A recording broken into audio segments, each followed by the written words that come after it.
Amen. No? Magandang gabi sa lahat, no, ng ating mga kapatid. Sa ulit sa Panginoong Hesus. At ito ngayon, balik na naman tayo, no, sa pag-broadcast, no, ng ating live about sa ating subject na Divine Healing Technician. No? At yung nakaraang linggo, our topic is about the second half of the truth about generational curses, no, or ang katotohanan tungkol sa mga minanang sumpa, no? At doon natin napag-alaman na yung pagsamba pala sa mga imahe, yung pagsamba pala sa mga rebulto na ginawa ng kamay ng tao is may kasamang sumpa. But no, if we obey the Lord, no, not to worship any graven images or statues made by man, no, sabi ng Panginoon, and I will show my love for them unto 1,000 generations of those who love me. No? At doon natin nalalaman sino yung mga tunay na nagmamahal sa ating Panginoong Diyos. Yon yung mga taong walang mga imahe, walang mga rebulto sa kanilang mga tahanan. It's because if we base natin sa Bible, no, yung mga rebulto is pagsaway, yung pagsamba sa kanila is pagsaway, no? Pagsuway, no, sa ikalawang utos ng Diyos, kung saan nagbabawal sa atin na bawal ang pagsamba sa ganyang klaseng mga rebulto, no? At ngayon, let us proceed to our next topic, no? Yung the truth about the anointing, no? Kumbaga sa Tagalog, yung katotohanan tungkol sa paghaplas, no, or sa pagpili, or sa ibang translation is sa pagpapahid, because during those times in the Old Testament, no, kahit nga sa New Testament, no, kahit may mga tao may mga sakit, pinapahira ng langis or olibo as a symbol of blood of Christ, no. Tapos sa Old Testament din, yung mga hari, bago sila iluklok, no, sa kanilang mga posisyon, yung ginagawa, no, ng Panginoon is tumatawag siya ng isang propeta, nagsusugo siya ng isang propeta to anoint, no, ng ganyang mga hari, no. At ngayon, before tayo mag-umpisa, let us pray. Ama naming Panginoong Diyos, sa pangalan ng aming Panginoong Hesus, Lord, nagpapasalamat kami, Panginoon, Lord, sa gabing ito. Salamat o Diyos sa aming topic, the truth about the anointing. At naway, yung topic namin ngayon is makakapagbigay kaalaman sa amin, Lord, kung saan, Lord, maintindihan namin, Lord, yung mga teaching na ito. At salamat o Lord sa buhay ng bawat isa, kahit pa sa buhay ng mga nakikinig ngayon at nanonood ng aming live broadcast. At salamat, Panginoon, binabalik namin sa iyo ang lahat ng papuri at pagsamba sa pangalan lang ng Panginoong Hesus. Amen. No? Our topic for today is about the truth about the anointing, or ang katotohanan tungkol sa paghaplas or sa pagpapahid, no? Sabi ni Carrie Blake, meron siyang ibinigay na isang verse, no? Isaiah chapter 10 verse 27. No, kung baga sa Tagalog, sabi dito, at ito ang mangyayari sa araw na yaon, na ang kanyang pasan ay alisin sa iyong balikat, no? At ang kanyang pamatok sa iyong liig, at ang pamatok ay mawawasak dahil sa pagpapahid.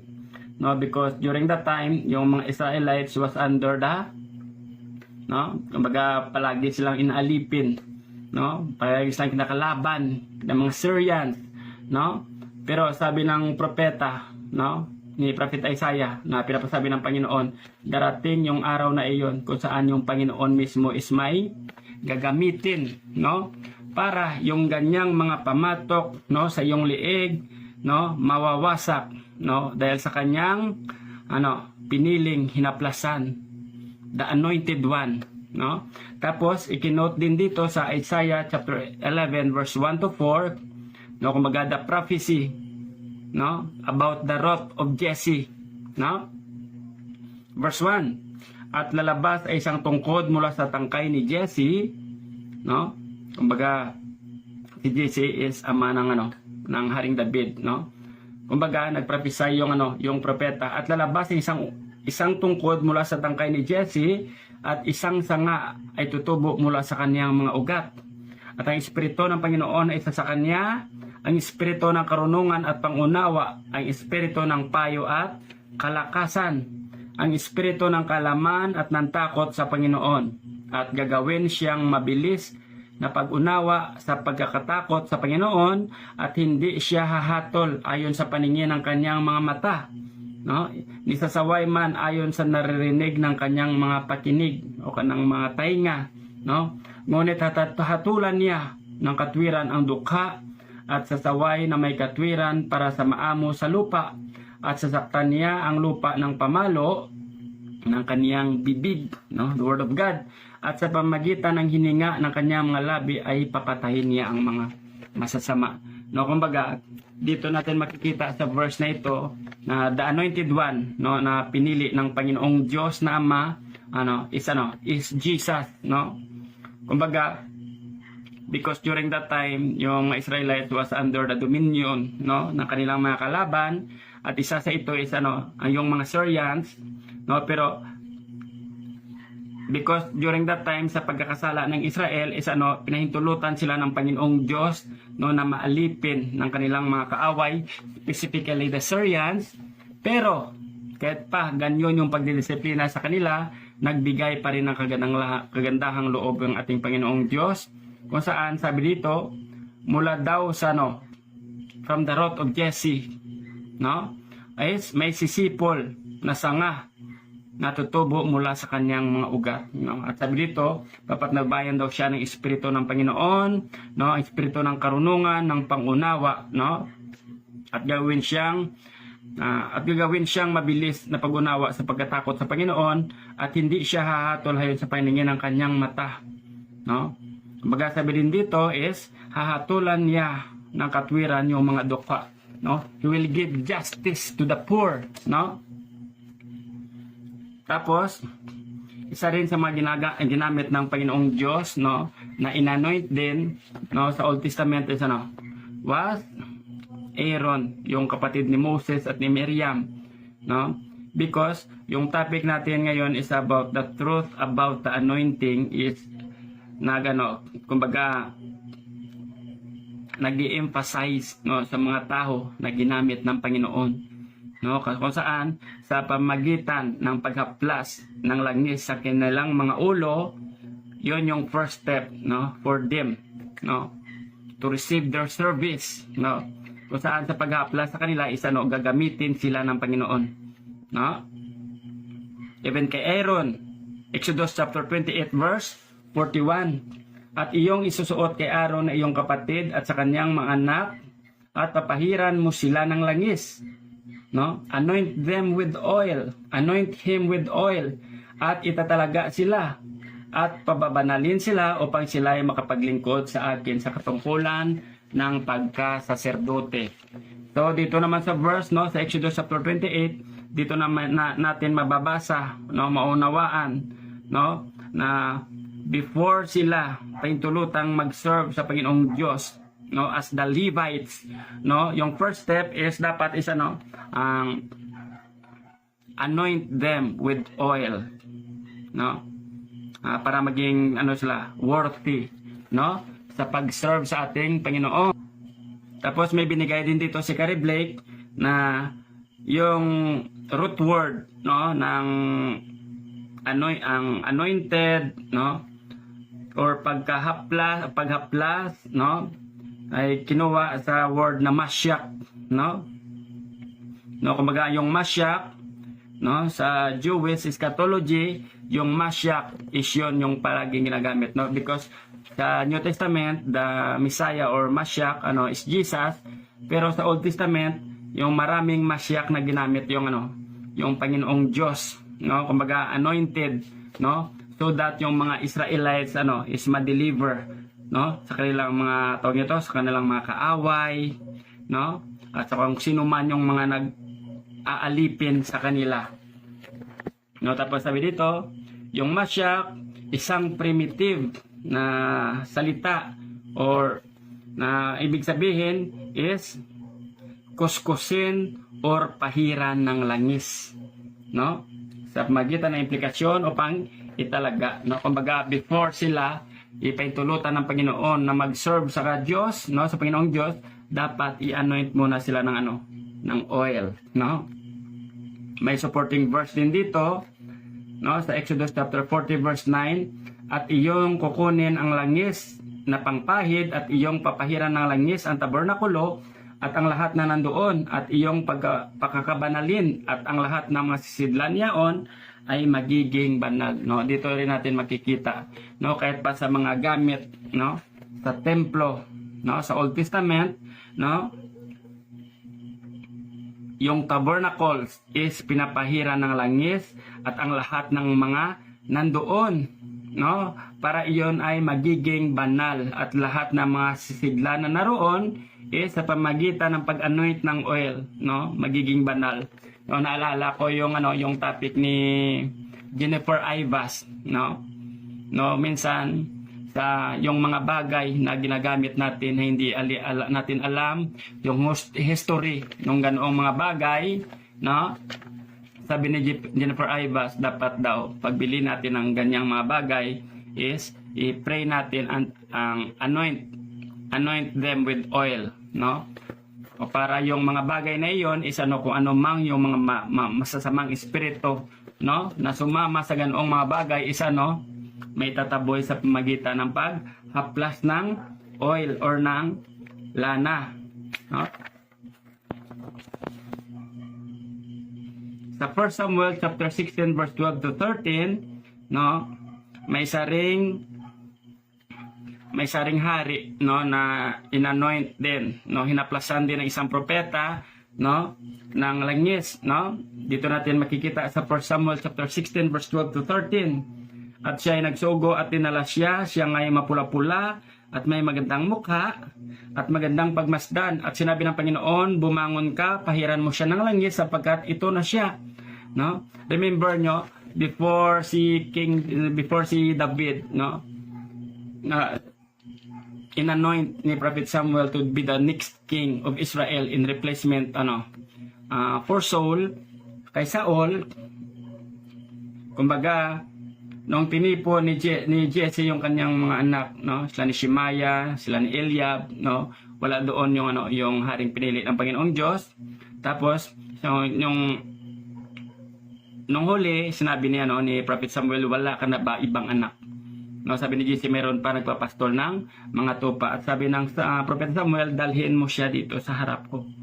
No, tapos nung maiharap na si David, no, sa propeta, na sabi ni Samuel, siya na nga yung haring pinili ng Panginoon, no, at siya inanoint din ng oil.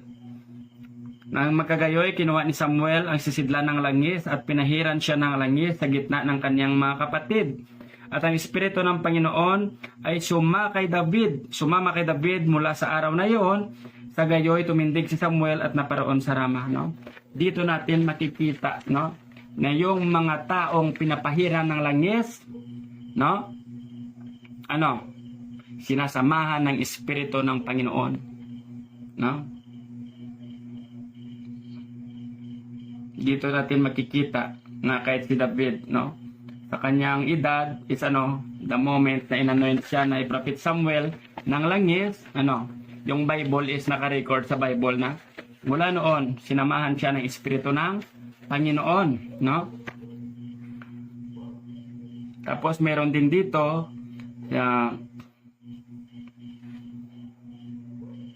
sa 1 Samuel chapter 10 verse 1, no. Then Samuel took a flask of oil and poured it on his head and kissed him and said, has not the Lord anointed you to be the prince over his people Israel?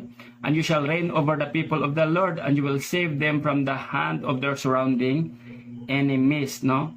Kumbaga dito natin makikita, no, nung inanoint din ni Prophet Samuel si Saul to be the first king of Israel, nung hindi pa siya palalo, no, na hindi pa siya rebelde sa Panginoon, no. Dito natin makikita, no, na inanoint din siya ng oil sa kanyang ulo, tapos sinamahan siya ng Espiritu ng Panginoon, no. Tapos nung naging palalo na si Saul, naging rebelde na siya for his disobedience, no, dito naman pinalit ng Panginoong Diyos si David. Kumbaga isinugo rin uli si Prophet Samuel to anoint David to be the next king of Israel in replacement of Saul, no. Tapos dito rin natin makikita sa 1 Kings chapter 19 verse 16, no, kung saan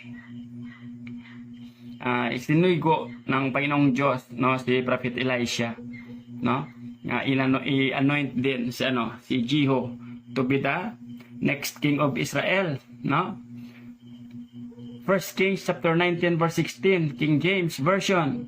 And Jehu the son of Nimshi shalt thou anoint to be king over Israel, and Elisha the son of Shaphat of Abel-Meholah shalt thou anoint to be prophet in thy room, no.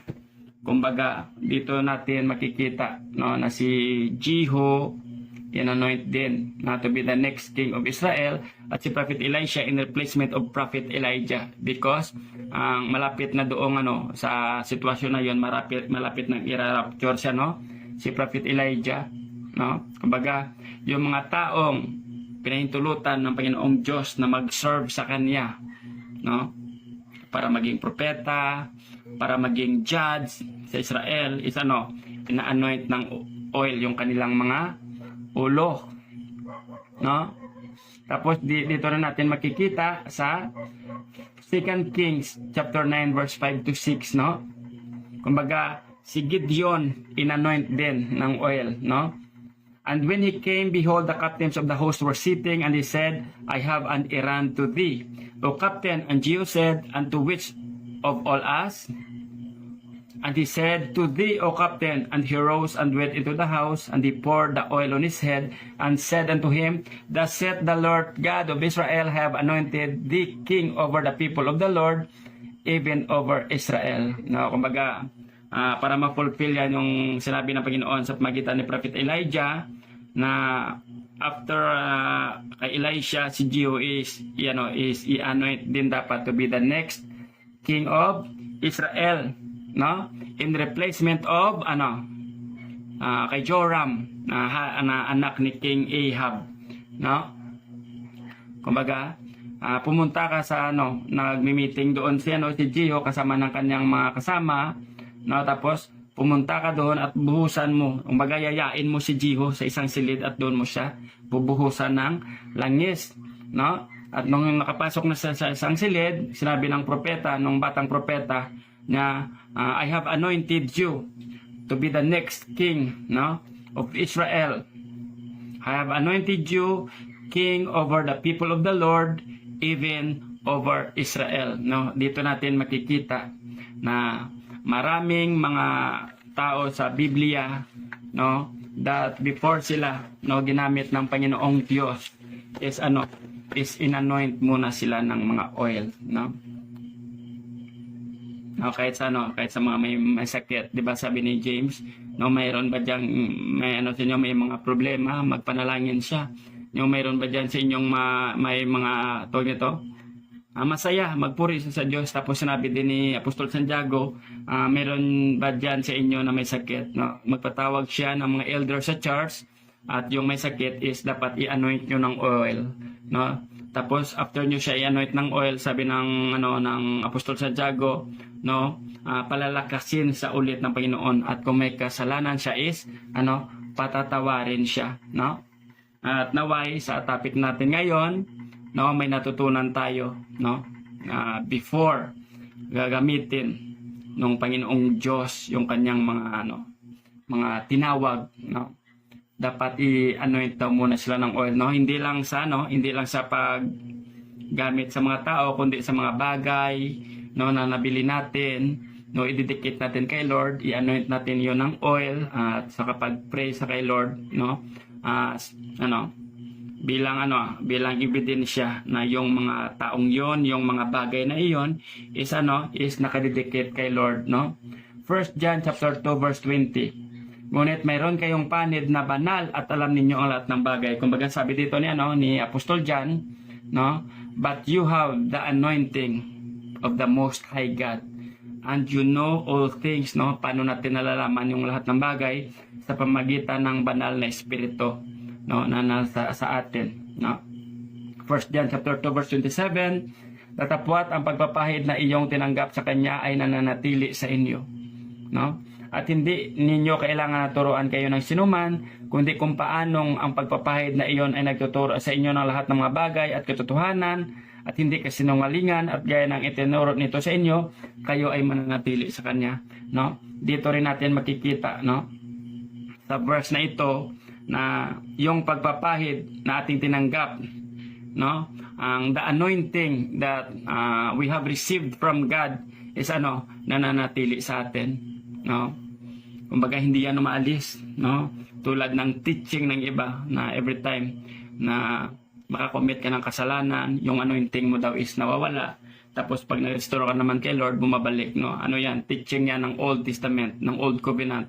Dahil sabi sa New Covenant, yung anointing na tinanggap natin, no? Mula sa Diyos is nananatili sa atin. No? Kahit sa mga backslider, nandyan pa rin yan, hindi yan naaalis. No? Kasi kung naalis yan, dapat wala na siyang konsyensya, dapat hindi na sa sensitive, no? Sa tunay na tumanggap ng Panginoong Diyos, yung anointing na nasa inyo, no? Kahit na backslide ka pa, hindi yan umaalis. No? All you have to do is bumalik ka sa Panginoon.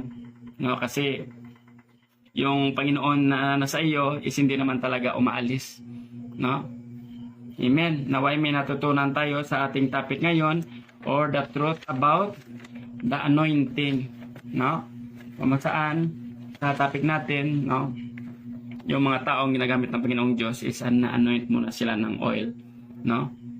Para maging worthy sila in service, no, sa Panginoong Diyos, no? At sa ating topic ngayon, dito natin nalaman na yung anointing na tinanggap natin, no, sa ating Panginoon is hindi umaalis, no? And we will close in prayer. Ama naming Diyos, sa ulit nagpapasalamat kami sa iyo, Panginoon, sa aming mga aral na ito. At salamat, Panginoon, na ito ay nagbigay na naman sa amin ng sapat na kaalaman. Lord, na bago mo kami palagamitin, O Diyos, Lord, na ina-anoint mo kami. No? Ina-anoint mo kami ng oil, ina-anoint mo kami ng banal na espiritu. Hallelujah. At salamat, Panginoon, dahil natanggap na namin ang katuruan na ito, na aming nalaman na yung pagkatawag or paghaplas mo sa amin, or the anointing, Ginoon, na ibinigay mo sa amin is hindi naman talaga umaalis. At salamat, Panginoon, at patuloy kang papurihan sa buhay ng bawat isa sa amin. At parating nyo pong gagamitin yung bawat isa sa amin, Lord, to preach your word, na hindi kami dapat mahiya, to speak the truth, because hallelujah, hallelujah, hallelujah, sapat na ikaw na narito sa amin. Hallelujah. Hallelujah. At salamat, Panginoon, kahit pa, O Diyos, sa buhay ng mga kapatid na nanonood ngayon sa aming live broadcast. Hallelujah. Pupurihin ka sa buhay ng bawat isa.